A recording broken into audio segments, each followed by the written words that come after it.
Hi guys, welcome back to YouTube channel civil engineering hub. Guys, जैसे आपको पता है कि हमने हाईवे इंजीनियरिंग की एक सीरीज़ स्टार्ट की थी जिसमें हमने 60 पार्ट्स क्वेश्चंस की फॉर्म में करने थे एंड जिसके 2 पार्ट्स हमने ऑलरेडी कर दिए हैं, जिनके लिंक्स मैंने डिस्क्रिप्शन में रखे हैं। तो ये इस सीरीज़ का लास्ट पार्ट है, पार्ट 3। यहाँ पे हम क्वेश्चन 50 to 60 करेंगे। तो चलो गाइज़, वीडियो को स्टार्ट करते हैं। गाइज़, इस वीडियो को देखने से पहले मैं आपको रेकमेंड करूंगा कि आप ज़रूर पार्ट 1 और पार्ट 2 हाईवे इंजीनियरिंग सीरीज़ का देखें। देखो गाइज़, हमने टोटल 60 मोस्ट इंपॉर्टेंट टॉपिक्स की सीरीज़ कंटिन्यू की है हाईवे इंजीनियरिंग की, जिसमें से 40 क्वेश्चन हमने पार्ट 1 और पार्ट 2 में डाल दिए। और ये 60 क्वेश्चन काफ़ी रहेंगे हाईवे इंजीनियरिंग के लिए, क्योंकि हमने इन 60 टॉपिक्स में ऑलमोस्ट हाईवे का हर एक टॉपिक कवर कराया। तो चलिए आज की वीडियो को शुरू करते हैं। क्वेश्चन नंबर 41 देखिए आपकी स्क्रीन पे। The diagram which shows the approximate path of vehicles and pedestrians involve in accident is known as. उस डायग्राम को क्या कहते हैं जिसमें अप्रॉक्सीमेट व्हीकल्स के पाथ और पेडेस्ट्रियन जो इन्वॉल्व हुए एक्सीडेंट में, तो उनके बारे में हमें बताती है। तो गाइज, इसका सही आंसर है option number B, collision diagram. ये एक ऐसी डायग्राम होती है जो दो व्हीकल्स के कोलिजन को बताती है टर्निंग मोमेंट पे। इसके अलावा गाइज, यहाँ पे इसका सही आंसर तो बी है। कंडीशन डायग्राम देखिए इससे रिलेटेड है, जो एक्सीडेंट की फिजिकल लोकेशन के बारे में बताए, जितनी भी इंपॉर्टेंट फिजिकल कंडीशंस थी उस लोकेशन की जहाँ पे एक्सीडेंट हुआ, वो कंडीशन डायग्राम बताती है। तो कभी भी पूछे कि the diagram which shows all important physical conditions of an accident, उस डायग्राम को क्या कहते हैं? Condition diagram. ये डायग्राम हमें बताएगी वहाँ की रोडवे लिमिट्स क्या थी या एक्सीडेंट लोकेशन क्या थी, ब्रिज थी, टर्न था, और वहाँ की स्पीड लिमिट क्या थी, इन सब के बारे में कंडीशन डायग्राम। क्वेश्चन नंबर 42 देखिए गाइस, यहाँ पे बता रहा है if the average centre to centre spacing of vehicles is 20 metre then the basic capacity of traffic lane at a speed of 50 kilometre per hour is. कह रहा है कि अगर एवरेज जो स्पेसिंग है ना दो व्हीकल्स के बीच में, सेंटर टू सेंटर, एक व्हीकल के सेंटर से दूसरी व्हीकल के सेंटर तक उस हाईवे पे 20 मीटर है और वहाँ पे स्पीड जो है वो हमारी 50 किलोमीटर पर आवर है, तो बेसिक कैपेसिटी ट्रैफिक लाइन की क्या होगी? मतलब कितनी व्हीकल्स पर आवर उस ट्रैफिक लाइन पे चल सकते हैं। गाइज, इस क्वेश्चन को हमने पार्ट 1 में भी किया था, ऐसा ही क्वेश्चन जिसमें हम जो बेसिक कैपेसिटी है ना व्हीकल्स पर आवर में ट्रैफिक लाइन की, वो कैलकुलेट करते हैं स्पीड व्हीकल की किलोमीटर पर आवर में divided by centre to centre spacing of vehicles kilometre में। देखो हमारे पास अगर centre to centre spacing vehicles की नहीं दी है, जैसे इस ऑप्शन में 20 मीटर दी है, अगर नहीं दी हो तो ये होती है हमारी stopping sight distance plus length of common vehicle, जो जनरली 6 मीटर लिया जाता है। तो यहाँ पे देखो हमारा व्हीकल्स पर आवर क्या हो जाएगा, 50 किलोमीटर डिवाइडेड बाई 20 और मल्टीप्लाई 1000। तो यहाँ से व्हीकल्स पर आवर हमारी आ जाएंगी 2500 व्हीकल्स पर आवर। तो ऑप्शन नंबर सी हमारा सही ऑप्शन है। क्वेश्चन नंबर 43 देखिए guys, equivalent factor of passenger car unit for a passenger car as per Indian Road Congress is. जो PCU की वैल्यू होती है पैसेंजर कार यूनिट की पैसेंजर कार के लिए IRC के मुताबिक कितनी रिकमेंड की गई है? चलो गाइस, एक टेबल आपको बताता हूँ, इसके बाद इसका आंसर बताता हूँ।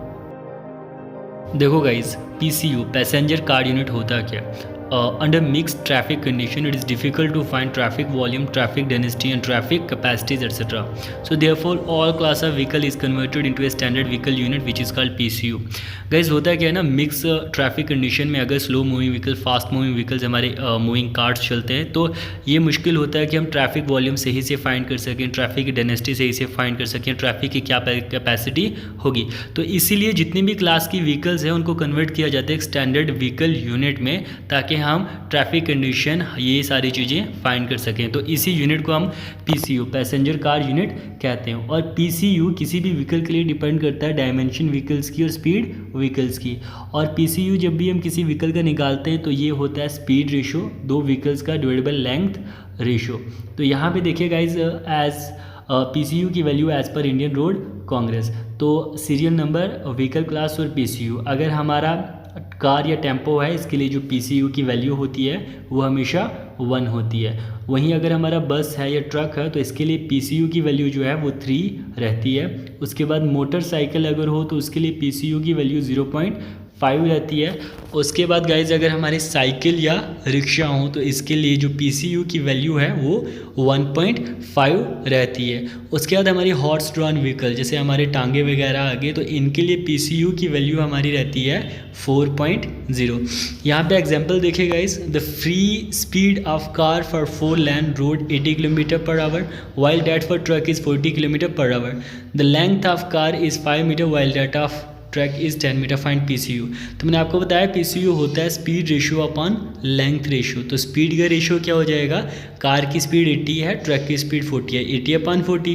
कार की लेंथ 5 मीटर है, ट्रक की 10 मीटर है, 5/10। तो इसको सॉल्व करेंगे तो 4 आ जाएगा हमारा PCU। तो इसी तरीके से हम PCU की वैल्यू फाइंड करते हैं। इसके अलावा हमारे स्मॉल ब्लॉक कार्ट्स के लिए इसकी वैल्यू 6 होती है, लार्ज ब्लॉक कार्ट्स के लिए 8 होती है। तो मतलब जितनी हमारी व्हीकल फास्ट ड्राइव करती है उसका PCU उतनी वैल्यू लो होती है, और स्लो मूविंग व्हीकल्स के लिए PCU की वैल्यू ज़्यादा होती है। सो गाइज PCU की वैल्यू कार के लिए क्या हो जाएगी हमारी 1। ऑप्शन नंबर ए सही आंसर है। क्वेश्चन नंबर 44 देखिए guys, scientific planning of transportation system and mass transit facilities in cities should be based on. Scientific planning transportation system की और मास ट्रांजिट फैसिलिटीज़ सिटीज़ में किस स्टडी डेटा पे based होती है। तो इसका सही आंसर है ओरिजिन एंड डेस्टिनेशन डेटा पे ये साइंटिफिक प्लानिंग ट्रांसपोर्टेशन सिस्टम की और मास ट्रांजिट फैसिलिटी सिटीज़ की बेस्ड होती है। याद रखिए ऑप्शन नंबर डी इसका सही आंसर है। अब क्वेश्चन नंबर 45 देखिए, the maximum limit of water absorption of water aggregate for road construction. जिस एग्रीगेट को हम रोड कंस्ट्रक्शन में यूज़ करते हैं बिटुमन में या हमें सीमेंट कंक्रीट रोड्स में, तो इसकी मैक्सिमम लिमिट वाटर अब्जॉर्प्शन की क्या होनी चाहिए as per Indian Road Congress. तो इसका सही आंसर है ऑप्शन नंबर सी 0.6%। इससे ज़्यादा वाटर अब्जॉर्ब नहीं करनी चाहिए एग्रीगेट जिसको आप रोड कंस्ट्रक्शन में यूज़ करोगे। क्वेश्चन नंबर 46 देखिए, द रिकमेंडेड ग्रेड ऑफ तार for grouting purpose. Grouting purpose के लिए किस ग्रेड के तार का यूज़ किया जाता है। तो इसका सही ऑप्शन है ऑप्शन नंबर सी रोड तार 5। देखो गाइज, रोड तार हमारे 5 ग्रेड्स में डिवाइडेड होते हैं उनकी विस्कोसिटी के आधार पर, मतलब उनकी विस्कोसिटी के बेस पर। RT1 रोड तार 2, रोड तार 3, RT4, RT5। याद रखना RT1 की सबसे कम विस्कोसिटी होती है और RT5 की सबसे ज़्यादा विस्कोसिटी होता है। तो जो ग्राउटिंग पर्पज़ के लिए हम रोड तार यूज़ करते हैं वो हाई विस्कस होना चाहिए, तो इसीलिए recommended grade for grouting purpose is road तार 5, ऑप्शन नंबर सी। अब क्वेश्चन नंबर 47 को देखिए गाइस, पूछ रहा है कि रोलिंग टेरेन किस टेरेन को कहते हैं, अगर उसमें क्रॉस स्लोप की वैल्यू क्या होगी। देखो गाइस, इसका सही ऑप्शन है ऑप्शन नंबर बी 10% to 25%। देखो कुछ और इम्पॉर्टेंट वैल्यूज़ यहाँ से, लेवल टेरेन किसी एरिया की टोपोग्राफी को हम लेवल कहते हैं अगर उसमें क्रॉस स्लोप 10% से कम हो, यानी 1/10 से ज़्यादा हो, 1/11, 1/12 हो, तो रोलिंग टेरेन कहते हैं अगर उसमें क्रॉस स्लोप 10% to 25% हो, अगर उसकी टोपोग्राफी का ढलान 1/10 से 1/4 हो। और माउंटेनियस कहते हैं अगर वही क्रॉस स्लोप हमारा 25% से ज़्यादा और 60% तक हो, मतलब 4 मीटर हॉरिजेंटल पे 1 मीटर राइज हो या 2 मीटर पे 1 मीटर राइज हो। तो स्टीप टेरेन किसी टोपोग्राफी को कहते हैं अगर उसका स्लोप 60% से ज़्यादा हो, जो पहाड़ी एरिया में होता है, तो या 1/2। तो 47 क्वेश्चन का सही आंसर हमारा बन जाएगा 10% to 25%, ऑप्शन नंबर बी। अब क्वेश्चन नंबर 48 देखिए guys, a gradient at which no tractive force is required to maintain constant speed by vehicle is called. एक ऐसा ग्रेडियंट जिसमें ट्रैक्टिव फोर्स की ज़रूरत नहीं पड़ती गाड़ी की स्पीड को कांस्टेंट रखने के लिए, मतलब जैसे वो स्ट्रेट से आ रही थी, अगर ऐसा ग्रेडियंट आता है, ऐसा ग्रेडियंट प्रोवाइड है कि उसे एक्स्ट्रा फोर्स की ज़रूरत नहीं है उसी स्पीड से चलने के लिए, तो ऐसे ग्रेडियंट को हमारे IRC द्वारा फ्लोटिंग ग्रेडियंट कहा जाता है, ऑप्शन नंबर डी। देखो गाइस, टाइप्स ऑफ ग्रेडियंट हमारे पास 4 तरह के होते हैं, मैक्सिमम और limiting gradient, ruling gradient, minimum gradient जो प्लान और हिली एरिया के लिए 1/200 होता है, मतलब 200 मीटर हॉरिजेंटल जाने के बाद 1 मीटर आपका डाउन या राइज अप होना चाहिए। एंड एक्सेप्शनल ग्रेडियंट जो किसी एक छोटे से सेक्शन के लिए डाला जाता है। तो देखो हमारे पास टेबल है, अगर हमारा एरिया प्लान है और हिली है, प्लान एरिया के लिए जो लिमिटिंग ग्रेडियंट है, जो मैक्सिमम ग्रेडियंट आप दे सकते हो 1/20, और मैक्सिमम आप ग्रेडियंट हिली एरिया के लिए 1/15 दे सकते हो। रूलिंग ग्रेडियंट प्लान के लिए रहता है 1/30 और हिली के लिए रहता है 1/20। एक्सेप्शनल, अगर हमें कभी किसी छोटे से सेक्शन में देना है तो प्लान में आप 1/15 दे सकते हो, एंड हिली में एक्सेप्शनल ग्रेडियंट होता है 1/12। क्वेश्चन नंबर 9 देखिए guys, the width of class 9 road is. देखो गाइज, इसका सही आंसर है ऑप्शन नंबर बी। जो विड्थ होती है क्लास 9 रोड की उसकी 6 मीटर होती है। और एक और इम्पॉर्टेंट पॉइंट याद रखना, क्लास 9 रोड जो होती है ना वो डिज़ाइन की जाती है कि वो 3 टन्स व्हीकल तक कैरी कर सकें। इसके अलावा एक और होती है क्लास 5 रोड, उसकी जो विड्थ होती है वो होती है 4.9 मीटर और उनको डिज़ाइन किया जाता है जीप्स को कैरी करने के लिए। ये 2 इंपॉर्टेंट पॉइंट्स है, याद रखना। और इस क्वेश्चन का 49 क्वेश्चन का सही आंसर क्या हो जाएगा, ऑप्शन नंबर बी 6 मीटर। अब क्वेश्चन नंबर 50 देखिए guys, in hilly roads minimum sight distance required. Hill roads में मिनिमम साइड डिस्टेंस कितना चाहिए, that must be equal to stopping sight distance. इतना हमें मिनिमम साइड डिस्टेंस चाहिए, स्टॉपिंग साइड डिस्टेंस के बराबर, याद रखना। अब क्वेश्चन नंबर 51 देखिए guys, for walls more than 6 metre in height the thickness of retaining wall of the bottom is. देखो रिटेनिंग वॉल्स हैं, अगर उसकी हाइट 6 मीटर से ज़्यादा हो जाती है तो उस वॉल की बेस पे थिकनेस क्या होनी चाहिए। तो गाइज उस वक्त उसकी बेस पे थिकनेस होनी चाहिए 0.4 टाइम्स उसकी हाइट के प्लस 30 सेंटीमीटर। और याद रखना, अगर रिटेनिंग वॉल की हाइट हमारी 6 मीटर से कम है तो उसकी बेस पे थिकनेस होनी चाहिए हमारी 0.4 टाइम्स ऑफ एच। और टॉप पे मिनिमम थिकनेस उसकी होनी चाहिए 60 सेंटीमीटर। और इसके आउटर फेस को, रिटेनिंग वॉल के आउटर फेस को डायग्राम में देखिए बैटर स्लोप दिया जाता है, मतलब प्रोवाइड किया जाता है 1/12। क्वेश्चन नंबर 52 देखिए guys, the height of the parapet wall is usually kept as. देखो गाइज, हमारी हिली रोड्स पे पैरापेट वॉल आउटसाइड में दी जाती है ताकि हमारी जो व्हीकल्स है वो गाइडेड हो और प्रोटेक्टेड हो। तो उस वॉल की जो हाइट होती है वो कितनी रखी जाती है बरम लेवल से ऊपर, तो 75 सेंटीमीटर अबोव दी बरम लेवल, ऑप्शन नंबर सी सही आंसर है। और इनकी थिकनेस भी यूजुअली 60 सेंटीमीटर रखी जाती है हिली एरियाज़ में। क्वेश्चन नंबर 53 देखिए, the depth of reinforcement below the surface of pavement is kept as. Rigid pavements में, मतलब कंक्रीट की जो पेवमेंट्स होती है उनमें जो रीइंफोर्समेंट प्रोवाइड की जाती है वो सरफेस से, पेवमेंट के सरफेस से कितने डेप्थ पे होनी चाहिए, मतलब वहाँ पे कवर कितना होना चाहिए। तो इसका आंसर है सही ए 50 mm। क्वेश्चन नंबर 54 देखिए guys, which of the following test is use to check over heated और क्रैक्ड बिटुमेन। जब बिटुमेन को हीट करते हैं, अगर वो ओवर हीट या क्रैक्ड होता है तो किस टेस्ट से ये चेक किया जाता है। इसका सही आंसर है option number C spot test. देखिए बाकी टेस्ट के बारे में आपको बताता हूँ। ये जो सॉल्युबिलिटी टेस्ट है ना, ये टेस्ट बिटुमेन में किया जाता है ताकि उसमें कंटेमिनेशन या उसकी प्योरिटी को मेजर किया जाए। तो कभी भी पूछे कि प्योरिटी ऑफ बिटुमेन किस टेस्ट से मेजर करते हैं उसमें कंटेमिनेशन, तो डैट इज़ सॉल्युबिलिटी टेस्ट। अब बात करते हैं फ्लो टेस्ट की। ये टेस्ट बिटुमेन पे किया जाता है उसकी विस्कोसिटी को फाइंड करने के लिए। जिन बिटुमेंस की विस्कोसिटी हम विस्कोमीटर या पेनिट्रेशन टेस्ट से फाइंड नहीं कर सकते, याद रखना flow test is related to viscosity of bitumen.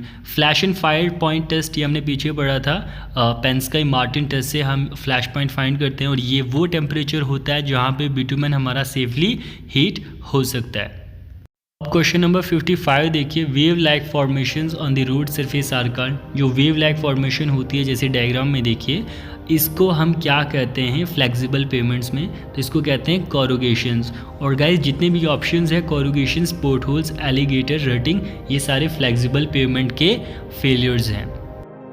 देखो सबसे पहले पोर्ट होल्स क्या होते हैं, ये तब बनते हैं जब पानी हमारा रोड सरफेस से पेनिट्रेट करता है टिन्नी क्रैक से, जो यूजुअली रोड ट्रैफिक की वजह से बनते हैं। और पानी एंटर करने के बाद अगर विंटर्स में वो फ्रीज़ हो जाता है तो क्रैक हमारे बढ़ जाते हैं, और जब वहाँ पे पानी मेल्ट हो जाता है तो वो होलो स्पेस होती है, तो व्हीकल्स के चलने से वो स्पेस हमारी फिर टूट जाती है और वहाँ पे पोर्ट होल्स बनते हैं। ये फेलियर है फ्लेक्सिबल पेमेंट का, याद रखना। अब alligator cracks, existing flexible payments पे हमारे एक्सटेंसिव क्रैक्स डेवलप होते हैं, उसको कहते हैं एलिगेटर क्रैक्स। जैसे हमारे क्रोकोडाइल पे होते हैं ना मार्किंग, तो वैसे ही क्रैक्स डेवलप हो उनको कहते हैं एलिगेटर क्रैक्स। तो ये भी हमारा फ्लेक्सिबल पेमेंट का फेलियर है। क्वेश्चन नंबर 56 देखिए guys, the width of speed breaker is greater than the wheel base of common vehicles but the height is. Than की स्पेलिंग गलत है, THAN।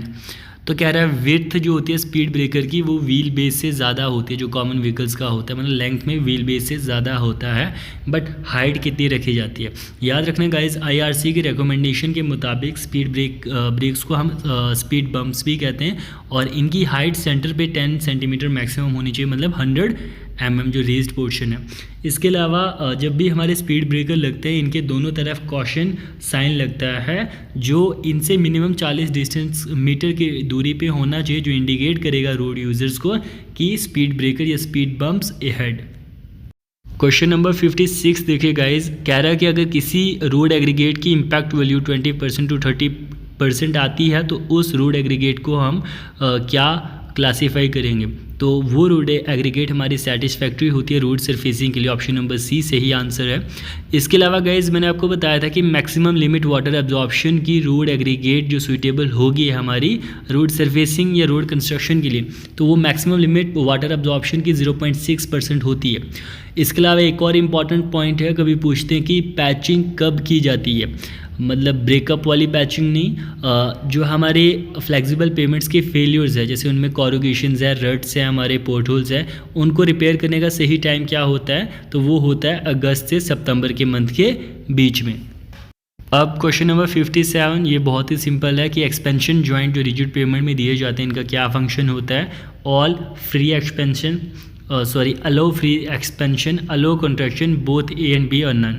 तो गाइज एक्सपेंशन जॉइंट सिर्फ एक्सपेंशन को allow करते हैं, कॉन्ट्रैक्शन जॉइंट कॉन्ट्रैक्शन को अलो करते हैं, तो ऑप्शन नंबर ए सही आंसर है। क्वेश्चन नंबर 58 देखिए गाइज, अब rapid curing cutback bitumen is prepared by blending bitumen with, मतलब अगर हमें ऐसा कटबैक प्रिपेयर करना है जिसकी क्यूरिंग टाइम सबसे कम हो, बहुत जल्दी क्यूर हो जाए, उस पर हम ट्रैफिक अलो कर दें, तो उस बिटुमन को हमें किसके साथ ब्लेंड करना चाहिए। ऐसे जनरली हम कैरोसिन के साथ करते हैं, तो अगर हमें रैपिड क्यूरिंग करनी है तो ऐसे मटेरियल के साथ डालेंगे जिसकी जो कैलोरीफिक वैल्यू है बहुत हाई हो, तो पेट्रोल के साथ, क्योंकि पेट्रोल बहुत जल्दी वॉलेटाइल हो जाएगा, उड़ जाएगा, तो हमारा जो पीछे बिटुमन बचेगा वो सेट हो जाएगा, तो ऑप्शन नंबर ए इसका सही आंसर है। गाइज इसके बाद याद रखिएगा जो डिफेक्ट्स होते हैं हमारे फ्लेक्सिबल पेमेंट्स में, जैसे पोर्ट होल्स, रट्स, कॉरुगेशंस, तो इनको सही किया जाता है ग्रेडिंग करके।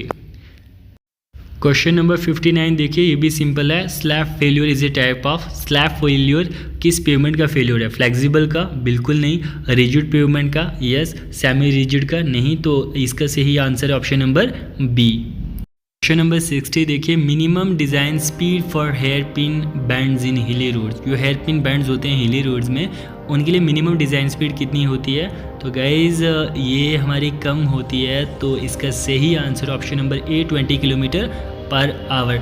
तो गाइज जितने हमने 60 क्वेश्चन की सीरीज़ कराई है, अगर ये 60 क्वेश्चंस में जितने भी टॉपिक्स मैंने आपको कवर कराए हैं आप ध्यान से करेंगे तो इससे बाहर ऑलमोस्ट हाईवे में कभी नहीं पूछा जाता। हाँ क्वेश्चंस आ सकते हैं बट मैक्सिमम यही क्वेश्चन रिपीट होते हैं, यही सर्कुलेशन में चलते हैं। तो इन 3 वीडियोज़ को ध्यान से देखिएगा।